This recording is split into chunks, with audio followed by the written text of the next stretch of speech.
Hi everybody. Today we are going to discuss about the cervical pain, गर्दन का दर्द।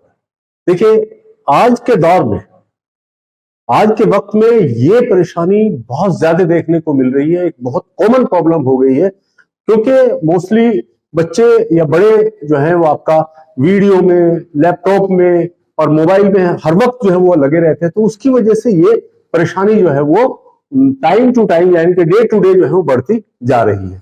तो सर्वाइकल पेन जो है, इसको सर्वाइकल स्पॉन्डिलाइटिस भी कहा जाता है और मोस्ट कॉमनली जो देखने में आ रही है वो फीमेल्स के अंदर जो है वो मोस्ट कॉमनली देखने में आ रही है। देखिए, इसमें एक्चुअली में होता क्या है?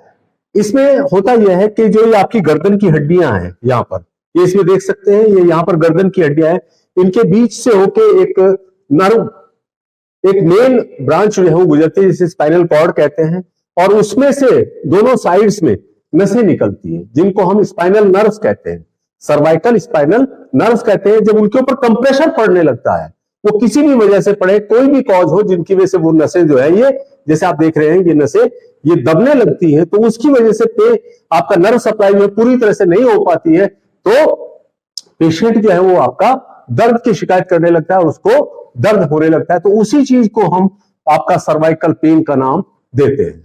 इसके कॉजेज क्या हो सकते हैं? सर्वाइकल पेन के कॉजेज क्या हो सकते हैं? जैसे कि देखिए, मैंने अभी आपको बताया कि नर्व्स के कंप्रेस होने की वजह से, नसों के दबने, गर्दन की नसों के दबने की वजह से जो है आपका नर्व सप्लाई प्रॉपर नहीं हो पाती है, तो उसकी वजह से ये दर्द पैदा होता है। तो उसकी वजह है, और दूसरी वजह क्या हो सकती है, यानी कि ये कंप्रेशन किन वजहों से आ सकता है? देखिए, नंबर एक, एज चेंज। उम्र जैसे जैसे इंसान की बढ़ती है तो बोन्स के अंदर कुछ चेंज, हड्डियों के, गर्दन की हड्डियों के अंदर कुछ चेंज आते रहते हैं, इनके उसके ऊपर ऑस्टियोफाइटिक चेंज या कैल्सिफिकेशन, हड्डियां जो है वो बढ़ने लगती हैं, तो उसकी वजह से नर्व्स के ऊपर प्रेशर आ सकता है। ये जितने भी कॉजेज मैं बता रहा हूं, तो उनमें कहीं ना कहीं आपका जो है सर्वाइकल नर्व्स जो है कंप्रेस होती है, उनकी वजह से ये दर्द जो है वो पैदा होता है। जैसे ट्रॉमा, यानी कि कोई बाहर से चोट वगैरह लग जाती है गर्दन के ऊपर, उसकी वजह से भी ये हो सकता है। एनी टाइप ऑफ जर्क, गर्दन में किसी तरह का कोई झटका वगैरह लग जाए। Continue use of mobile, laptop for a long time, लंबे समय तक जो है मोबाइल और या लैपटॉप को जो है वो आपका देखते रहना, इस्तेमाल करते रहना। यूज ऑफ थिक पिलो और नॉन यूज ऑफ पिलो, यानी कि लेटते वक्त गर्दन के नीचे बहुत मोटा तकिया रख लेना या बिल्कुल ही ना रखना, तो इन दोनों कंडीशन में ये प्रॉब्लम जो है पैदा हो सकती है। Wrong posture of neck during sleep, सोते वक्त गर्दन सही तरीके से तकिए पर ना रखना, यानी कि बहुत ज्यादा मोटा तकिया इस्तेमाल करना या ना इस्तेमाल करना, उसकी वजह से आपकी गर्दन की जो पोस्चर है, जो अवस्था है, जो पोजीशन है, वो सही नहीं हो पाती, तो उसकी वजह से भी ये दर्द पैदा हो सकता है। Excessive use of cervical muscle in any one direction, यानी कि जो गर्दन की मसल्स है उनका बहुत ज्यादा इस्तेमाल करना, जैसे मोबाइल ऐसे लगा के कान पे और इस तरह से कंटिन्यू ये झुकी रहती है गर्दन, तो यहाँ की मसल्स जो है वो लगातार जो है बहुत ज्यादा यूज करती रहती है, या बार बार बार बार इस तरह से गर्दन को घुमाते रहना या ऊपर नीचे करते रहना। तो कोई भी इस तरह के एक्ट जो है जिनसे यहाँ की मसल्स की एक्टिविटी जो है इंक्रीज हो जाए, तो उसकी वजह से भी ये परेशानी पैदा हो सकती है। Compress any cervical spinal nerve, जैसे मैंने अभी आपको पहले बताया कि किसी भी सर्वाइकल नर्व के गर्दन की नस के दबने की वजह से ये परेशानियां पैदा हो सकती हैं और आपका सर्वाइकल पेन जो है वो आपका अपियर हो सकता है। साइन एंड सिम्टम्स, इसमें क्या क्या चीजें देखने को मिलेगी, पेशेंट किस तरह की कंप्लेंट्स जो है वो आपको बताएगा।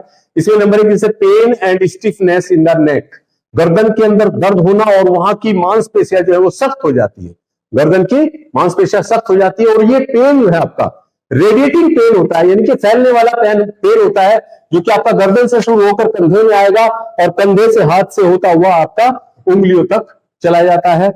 ये इस तरह का दर्द जो है मोस्टली लेफ्ट साइड में देखने को मिलता है, हो दोनों भी तरफ सकता है, लेकिन मोस्टली लेफ्ट साइड में देखने को मिलता है। इसमें में हेडेक, सर में दर्द भी हो सकता है, में अकर वर्टिगो, चक्कर भी आ सकते हैं, नसों के दबने की वजह से आपका वर्टिगो जैसी, यानी कि चक्कर आने जैसी कंडीशन पैदा हो जाती है, और उसकी वजह से डिफिकल्टी इन स्टैंडिंग, खड़ा होने में जो है पेशेंट को दिक्कत होने लगती है। समटाइम्स नोजिया एंड वॉमिटिंग, कभी कभी जो है जी कच्चा और उल्टियां भी होने लगती है। डिफिकल्टी नेक मूवमेंट, यानी कि गर्दन को घुमाने में, ऐसे जो भी मूवमेंट है गर्दन के ऊपर नीचे करना, दाएं बाएं करना या इस तरह से करना, इनमें परेशानी पैदा होने लगती है। Patient feel uncomfortable with stiffness in the neck, गर्दन जो है वो आपका अकड़ी हुई उसकी रहती है, तो उसकी वजह से अनकंफर्टेबल जो है महसूस करता है। May feel sometimes friction sound in the नेक, यानी कि कभी कभी देखने में आता है कि पेशेंट ये कंप्लेन करता है कि मुझे कुछ, जब मैं गर्दन घुमाता हूं तो यहां पर जो है रगड़ जैसा आवाज जो है वो आती है, रगड़ जैसा महसूस होता है। Weakness in hand of affected side, यानी कि जिस साइड पर फर्क पड़ रहा है, जिस साइड की जो है नर्व जो है वो कंप्रेस हो रही है, उस साइड के हाथ में जो है आपका वीकनेस, चूंकि मसल्स को पूरी तरह से नर्व सप्लाई नहीं मिल पाती है, तो वो वहां पर जो है उसमें हाथ की मसल्स के अंदर जो है आपका वीकनेस जो है देखने को मिल सकती है। और कभी कभी देखने में आता है कि हाथ के अंदर नमनेस आने लगती है, सुनपन आने लगता है, और उंगलियों के अंदर, खासतौर से उंगलियों के अंदर जो है सनसनी सी होने लगती है, इनकी टिंगलिंग जो है वो देखने को मिलती है। नमनेस में एक्सटेंड्स डाउन टुवर्ड्स, कभी कभी देखने आए तो ये जो नमनेस होती है, ये जो सुनपन होता है, ये आपका जो है गर्दन से नीचे की तरफ, वर्टिब्रल कॉलम में नीचे की तरफ भी जाता हुआ महसूस हो सकता है। व्हाट शुड अवॉइड, अगर ऐसी कंडीशन पैदा हो जाए, सर्वाइकल पेन पैदा हो जाए, तो उसमें हमें क्या क्या चीजों से परहेज रखना चाहिए। व्हाट शुड अवॉइड, क्या हमें नहीं करना चाहिए। Number 1, avoid lift off heavy weight, आपको भारी वजन नहीं उठाना चाहिए। Number 2, avoid use of thick pillow, या बिल्कुल ना इस्तेमाल करें, यानी कि मोटा तकिया इस्तेमाल ना करें, या ऐसा भी ना करें कि बिल्कुल तकिया ना रखें। नंबर 3 आपका आता है अवॉइड हैवी एक्सरसाइज, भारी एक्सरसाइज, बहुत ज्यादा हैवी एक्सरसाइज जो है उससे बचे। Note incline the neck for a long time, गर्दन को ज्यादा देर तक झुकाकर कोई भी काम ना करें, कंटिन्यू उसको झुकाए ना रखें। और don't sit in wrong posture, गलत पोजीशन में ना बैठे, यानी कि कोई ऐसी चेयर जो झूलने वाली चेयर हो और गर्दन जो है वो कभी इधर को कभी इधर को हिलाते रहे, इस तरह की कंडीशन ना हो, तो ऐसी पोस्चर में ना बैठे। Don't use pain killers for a long time, देखिए यहां पर एक बात बहुत इंपॉर्टेंट है, ध्यान रखिए कि कोई भी पेन किलर मेडिसिन वो लंबे समय तक इस्तेमाल नहीं करनी, क्योंकि लंबे समय तक इस्तेमाल करने से उसका इफेक्ट जो है किडनीज के ऊपर पड़ता है। तो लेकिन जब बहुत ज्यादा दिक्कत हो रही है तब कभी कभार ले ले, लेकिन कंटिन्यू लॉन्ग टाइम तक उसका इस्तेमाल ना करें। Don't use neck collar more than 15 days, गर्दन के कॉलर जो आता है, गर्दन का कॉलर, नेक कॉलर जो आता है, उसको लगातार 15 दिन से ज्यादा इस्तेमाल ना करें। कि avoid any type of stress, दिमाग पर जो है कोई किसी तरह का स्ट्रेस भी ना रखें, किसी तरह के स्ट्रेस में ना रहें। व्हाट टू डू, क्या हमें करना चाहिए जिससे हम इस परेशानी से बचे रह सकते हैं या ये परेशानी जो है कम हो सकती है। Number 1, can do light exercise, sitting in right posture, आप सही कंडीशन में बैठे, बिल्कुल स्ट्रेट होके, देखना है मोबाइल वगैरह बिल्कुल सही पोजीशन में बैठे।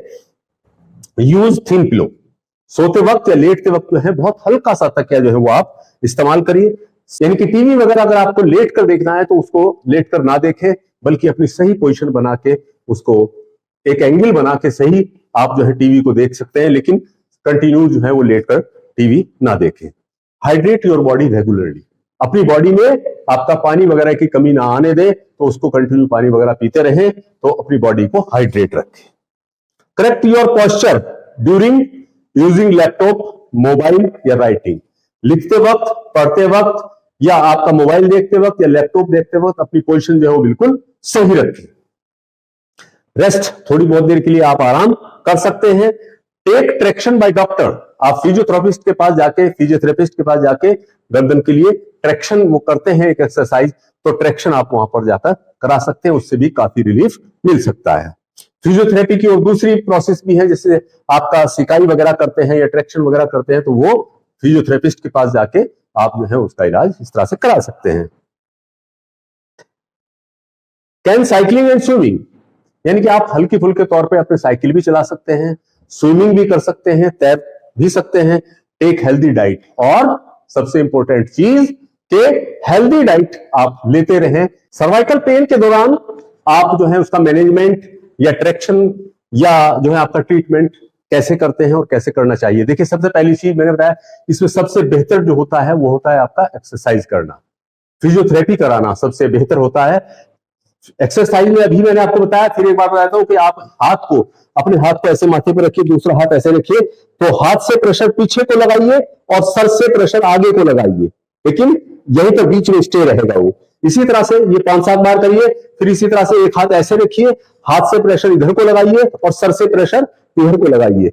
इसी तरह से फिर इधर से करेंगे आप कि हाथ से प्रेशर इधर को लगाइए, सर से प्रेशर इधर को लगाइए। तो इस तरह से आप एक्सरसाइज करेंगे। ये 10-12 बार आप करते रहिए, तो आप जो है एक बार में बैठ के 10-15 बार आप इस तरह से करिए। सुबह शाम 2 टाइम में आप कर सकते हैं, तो उससे आपको काफी रिलीफ मिल जाएगा। देखिए, एलोपैथी मेडिसिन के तौर पर जो है आप 3 तरह की मेडिसिन का जो है वो आप इस्तेमाल कर सकते हैं। Number 1 analgesic, number 2 muscle relaxant, और नंबर 3 आपका नर्व स्टिमुलेंट। देखिए, एनाल्जेसिक के तौर पर आप जो भी दवाई एनाल्जेसिक ले वो लंबे टाइम ना ले। मैंने अभी पहले भी आपको बताया कि लॉन्ग टाइम के लिए उसको इस्तेमाल मत करिए, अदरवाइज जो है वो दूसरे ऑर्गन्स के ऊपर इफेक्ट डाल सकता है। आप जब बहुत ज्यादा परेशान हो तभी आप एनाल्जेसिक ड्रग्स का इस्तेमाल करें, और बहुत कम मात्रा में जो है उसका इस्तेमाल करें। मसल रिलैक्सेंट आप इस्तेमाल कर सकते हैं, मसल्स रिलैक्सेंट के तौर पे, ताकि जो है मसल्स जो है आपकी सॉफ्ट रहे, हार्ड ना हो। और medicine for reducing nerve soreness या इन्फ्लेमेशन ऑफ नर्व्स को कम करने वाली दवाइयां जो है आपका उसका इस्तेमाल करें। नर्व स्टिमुलेंट के तौर पर जो भी आप दवाई ले सकते हैं। आप नसों की सूजन कम करने वाली दवाइयां इस्तेमाल कर सकते हैं। आयुर्वेदिक ट्रीटमेंट, अगर आप आयुर्वेदिक ट्रीटमेंट पसंद करते हैं तो हिमालय कंपनी का एक रुमालिया जेल आता है फॉर लोकल एप्लीकेशन, यानी कि उस साइट पर आप उसको लगा सकते हैं, या रुमालिया लिनिमेंट भी एक आता है, तो उसको भी आप लोकल एप्लीकेशन के तौर पे इस्तेमाल कर सकते हैं। दोबारा सुनिए, हिमालय कंपनी का रुमालिया जेल या रुमालिया आपका लिनिमेंट आता है, जो कि आप जो है लोकल एप्लीकेशन के तौर पे इस्तेमाल कर सकते हैं।